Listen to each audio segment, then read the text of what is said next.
Hello दोस्तों, स्वागत है आपका हमारे यूट्यूब चैनल देवभूमि स्टडी पॉइंट में। आप सभी कैसे हैं मित्रों? मैं उम्मीद करता हूं आप सभी स्वस्थ होंगे, मस्त होंगे, आपकी स्टडी काफ़ी ज़्यादा अच्छी चल रही होगी दोस्तों। साथियों, आप सभी इस बात से अवगत होंगे कि आपका जो कनिष्ठ सहायक का एग्ज़ाम होने वाला है उसमें साइंस का पोर्शन ऐड करा गया है। तो आप लोगों ने साइंस को अच्छा खासा तैयार करके जाना है दोस्तों। अगर आपको यह जॉब चाहिए तो आजकल के समय में कंपटीशन का लेवल आप सभी जानते हैं मित्रों। तो उसी के रिगार्डिंग मैं आज आपके लिए कोशिका का पार्ट 2 लेकर के आया हूँ। अगर आप लोगों ने पार्ट 1 नहीं देखा है तो मैं डिस्क्रिप्शन में उसका लिंक दे दूंगा दोस्तों, आप वहाँ जा करके उस पार्ट को भी देख लीजिएगा। मैंने चुनिंदा तथ्यों को ही इसमें रखा है दोस्तों, जो कि आपके एग्ज़ाम के लिए काफ़ी ज़्यादा महत्वपूर्ण रहने वाले हैं। तो आप सभी के सभी अगर इस वीडियो में आए हैं तो वीडियो में अंत तक बने रहें। आपको ज़रूर यह टॉपिक काफ़ी ज़्यादा फ़ायदा पहुँचाएगा आपके एग्ज़ाम्स में। ठीक है दोस्तों। बाकी दोस्तों, ये चैनल अभी नया है, आपको इसमें जीके जीएस हिंदी उत्तराखंड के सभी महत्वपूर्ण टॉपिक पर वीडियोस मिलेंगे। तो आप सभी अपना सपोर्ट दीजिएगा दोस्तों।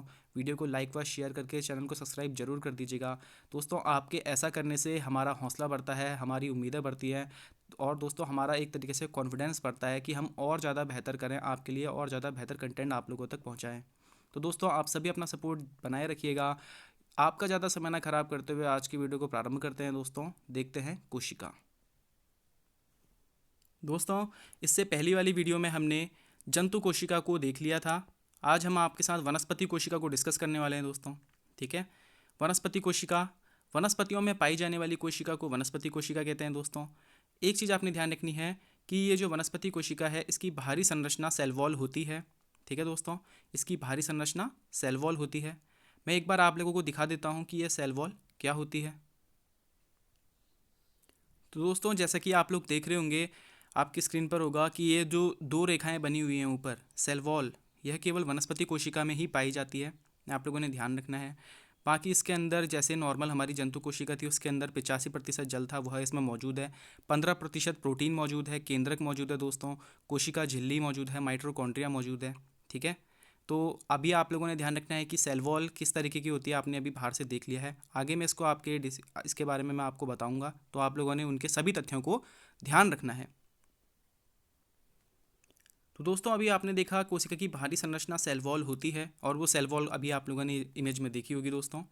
तो जो दोस्तों ये जो सेल वॉल होती है सेल्यूलोज की बनी होती है। कई बार ये प्रश्न पूछा जाता है कि वनस्पति कोशिका में पाई जाने वाला सेल वॉल किसकी बनी होती है, तो ये सेल्यूलोज की बनी होती है। सेल वॉल में 3 परतें होती है दोस्तों। इन परतों में जो मुख्यतः होता है वसा और प्रोटीन। इसमें 3 परतें होती हैं और उनमें मुख्यतः यानी कि जो मेन है वो वसा है और प्रोटीन इसमें मौजूद होती है। दोस्तों, जब फल पक जाते हैं तो इसकी जो वसा है ना, वह घुल जाती है, जिससे सेल वॉल मुलायम हो जाती है और हम पके हुए फल को आसानी से खा सकते हैं। यानी कि जिस समय तक हमारा फल कच्चा होता है दोस्तों, उस समय तक जो वसा होती है वो घुली नहीं होती है, जिससे जो सेल वॉल होती है वो कठोर होती है। आप लोगों ने देखा होगा, जैसे आप अमरूद का एग्जाम्पल लेते हैं, आप कच्चा अमरूद देखोगे तो वह थोड़ा कठोर होता है। लेकिन दोस्तों, जब उसकी वसा घुल जाती है तो उसकी जो सेल वॉल होती है, बाहरी जो परत होती है, वह कोमल हो जाती है और हम पके हुए फल को आसानी से खा सकते हैं। देखा होगा आप सभी ने। आगे बढ़ते हैं। सेल वॉल निर्जीव होती है दोस्तों, यह केवल वनस्पति कोशिका में पाई जाती है। तो अगर कभी प्रश्न बना कि सेल वॉल वनस्पति कोशिका व जंतु कोशिका दोनों में पाई जाती है, तो आप लोगों ने ध्यान रखना है कि नहीं, यह केवल वनस्पति कोशिका में पाई जाती है। आगे दोस्तों, सेल वॉल में क्रिस्टल कोलार्ड का घोल होता है, यानी कि इसमें 80% पानी तथा 20% शर्करा होती है। अब दोस्तों, आप सभी जानते होंगे कि फलों के जो मीठा होने का कारण होता है ना, यह शर्करा ही होती है। ये जो 20% शर्करा है, इसकी वजह से ही हमारे जो फल होते हैं वह मीठे होते हैं। आपने ध्यान रखना है कि सेल वॉल में क्रिस्टल कोलार्ड का घोल होता है। कोशिका झिल्ली वनस्पति व जंतु दोनों कोशिकाओं में पाई जाती है। जैसा कि आपने देखा होगा कल मैंने जंतु कोशिका आपको दिखाई थी, उसमें भी आपने कोशिका झिल्ली को देखा था, और अभी मैंने आप लोगों को वनस्पति कोशिका दिखाई तो उसमें भी कोशिका झिल्ली मौजूद थी। तो दोस्तों, कोशिका झिल्ली वनस्पति व जंतु दोनों कोशिकाओं में पाई जाती है। अब प्रश्न बनता है कि कोशिका झिल्ली का निर्माण किन से होता है। तो दोस्तों, कोशिका झिल्ली का निर्माण लिपिड्स, वसा, कार्बोहाइड्रेट तथा प्रोटीन के मिश्रण से होता है। आप लोगों ने ध्यान रखना है। आगे बढ़ते हैं। कोशिका झिल्ली यानी सेल मेम्ब्रेन दो कोशिकाओं को मिलने नहीं देती। यह बहुत मुलायम होती है, जैसे शरीर की त्वचा। कल मैंने आप लोगों को बताया था दोस्तों कि हमारे शरीर में 5,000 करोड़ कोशिकाएं हैं, लेकिन यह एक दूसरे के साथ नहीं मिलती हैं। इनके ना मिलने का कारण क्या है? तो सेल मेम्ब्रेन यानी कोशिका झिल्ली ही इन अलग अलग कोशिकाओं को मिलने नहीं देती है। आगे बढ़ते हैं। सेल की सारी जानकारी न्यूक्लियस में होती है। तो अगर कभी प्रश्न बनता है कि कोशिका की सारी जानकारी किस में निहित होती है? तो दोस्तों उसके न्यूक्लियस यानी कि उसके केंद्रक में सेल की सारी जानकारी यानी कोशिका की सारी जानकारी मौजूद होती है। 1839 में न्यूक्लियस के अंदर की जानकारी पुरकिंजे ने दी थी। तो दोस्तों यह पूछा जाता है कि न्यूक्लियस के बारे में जानकारी किसके द्वारा दी गई थी? तो पुरकिंजे के द्वारा न्यूक्लियस के अंदर की जानकारी प्रदान कराई गई थी। पुरकिंजे ने कोशिका के अंदर के तरल पदार्थ के बारे में बताया और वह तरल पदार्थ प्रोटोप्लाज्म कहलाता है। दोस्तों कल मैंने आपको बताया था कि कोशिका के अंदर 85% यह वाटर पाया जाता है। वह जो जल वाली संरचना पाई जाती है ना दोस्तों, उसे प्रोटोप्लाज्म कहते हैं। आप लोगों ने इतनी चीज़ें यहाँ से ध्यान रखनी है। आगे बढ़ते हैं दोस्तों, कोशिका के कुछ महत्वपूर्ण पार्ट्स हैं, उन्हें देख लेते हैं। अगला है दोस्तों माइटोकॉन्ड्रिया। माइटोकॉन्ड्रिया दोस्तों जंतु कोशिका व वनस्पति कोशिका दोनों में ही पाया जाता है। आप लोगों ने ध्यान रखना है कि यह जंतु कोशिका में भी मिलेगा और हमें वनस्पति कोशिका में भी यह माइटोकॉन्ड्रिया मिल जाएगा। मगर दोस्तों बैक्टीरिया तथा नीले हरे शैवाल में माइटोकॉन्ड्रिया नहीं पाए जाते हैं। आप लोगों ने ध्यान रखना है कि बैक्टीरिया और नीले हरे शैवाल में माइटोकॉन्ड्रिया नहीं पाए जाते हैं। इसे कोशिका का पावर हाउस कहा जाता है। यह बहुत ही महत्वपूर्ण तथ्य है दोस्तों। माइटोकॉन्ड्रिया से जो सबसे अधिक पूछा जाने वाला प्रश्न है वह यही है कि कोशिका का पावर हाउस किसे कहा जाता है? तो माइटोकॉन्ड्रिया को कोशिका का पावर हाउस कहा जाता है। आप लोगों ने ध्यान रखना है। आगे देखेंगे कि कैसे यह पावर हाउस कहलाता है। माइटोकॉन्ड्रिया की खोज 1857 में अल्बर्ट वॉन कोलिकर ने करी थी। तो दोस्तों माइटोकॉन्ड्रिया की खोज कब करी गई थी? तो 1857 में अल्बर्ट वॉन कोलिकर के द्वारा माइटोकॉन्ड्रिया की खोज करी गई थी। मगर इसे माइटोकॉन्ड्रिया नाम कार्ल वेंडा ने दिया था। आप लोगों ने ध्यान रखना है।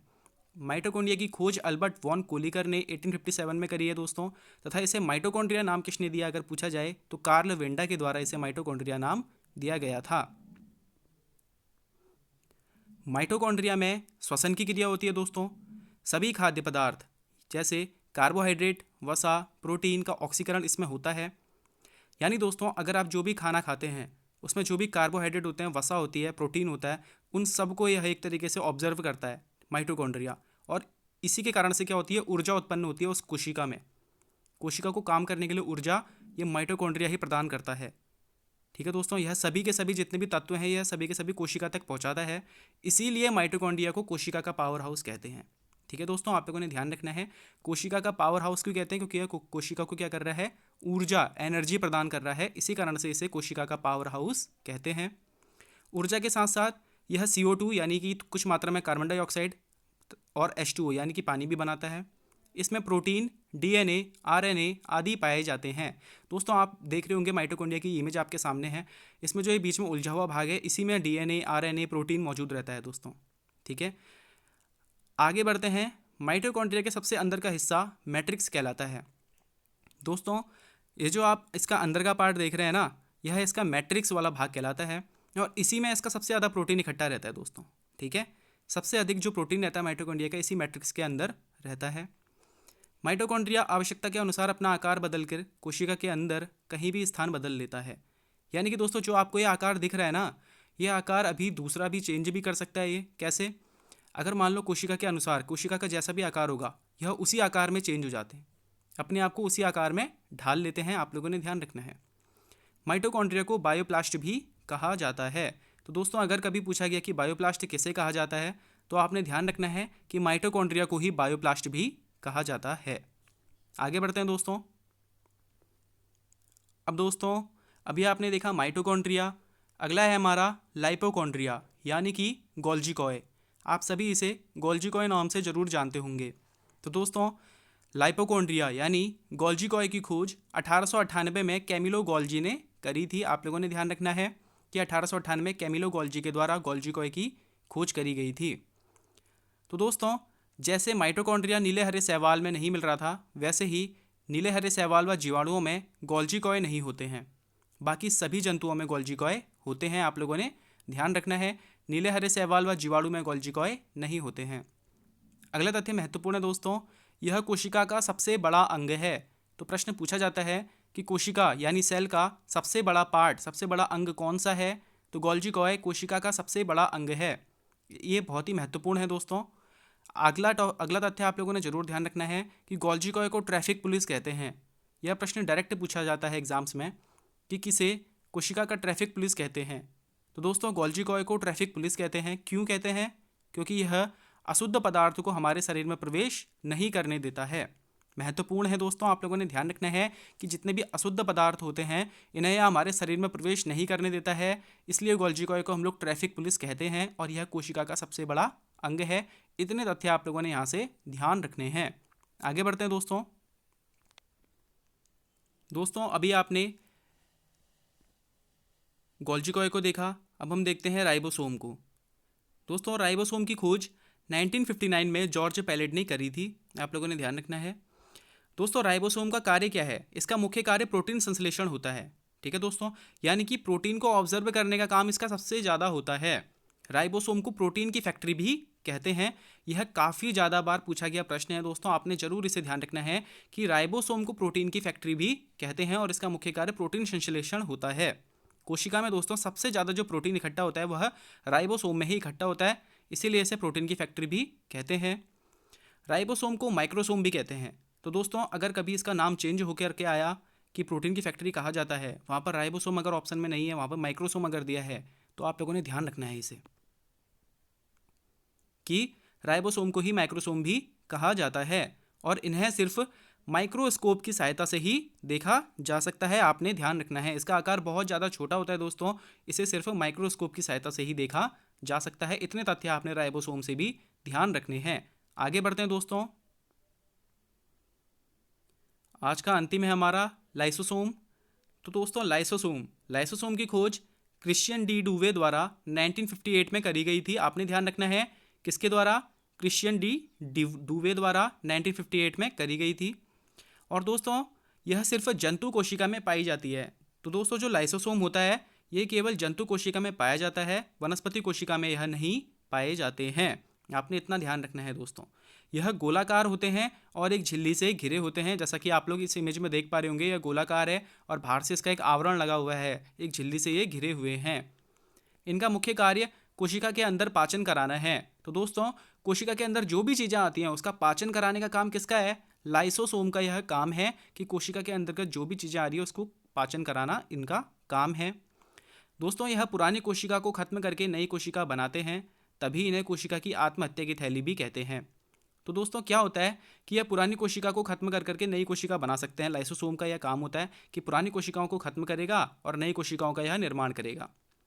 तो दोस्तों कभी कभी लाइसोसोम क्या होता है कि कभी कभी यह ठीक तरह से वर्क नहीं करता, तो अधिक कोशिकाओं की यह क्या कर देता है, अधिक कोशिकाओं को यह समाप्त कर देता है।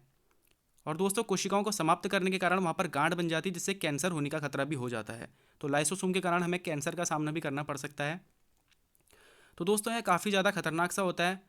इसे कोशिका की आत्महत्या की थैली भी कहते हैं, क्योंकि यह कोशिकाओं को खत्म करके नई कोशिकाओं का निर्माण करता है। यह कोशिका विभाजन में भी भाग लेते हैं। अब दोस्तों आगे मैं आपको कोशिका विभाजन से रिलेटेड चीज़ें बताऊंगा कि क्या कोशिका विभाजन है, उस वाली चीज़ को मैं अगले टॉपिक में आप लोगों तक पहुंचा दूंगा। तो दोस्तों आप मुझे कमेंट में ज़रूर बताइएगा कि आपको ये क्लास कैसी लगी है। अगर आपको कोई भी दिक्कत लगती है तो आप मुझे कमेंट बॉक्स में बता सकते हैं दोस्तों कि आपकी इस क्लास में थोड़ी है मुझे यह दिक्कत प्रदान हुई है, मैं उसको अगली क्लास में ठीक करने का प्रयास करूँगा। और दोस्तों अगर आप लोग अभी तक वीडियो में बने हुए हैं तो वीडियो को लाइक करके शेयर ज़रूर कर देना और चैनल को सब्सक्राइब ज़रूर कर देना दोस्तों।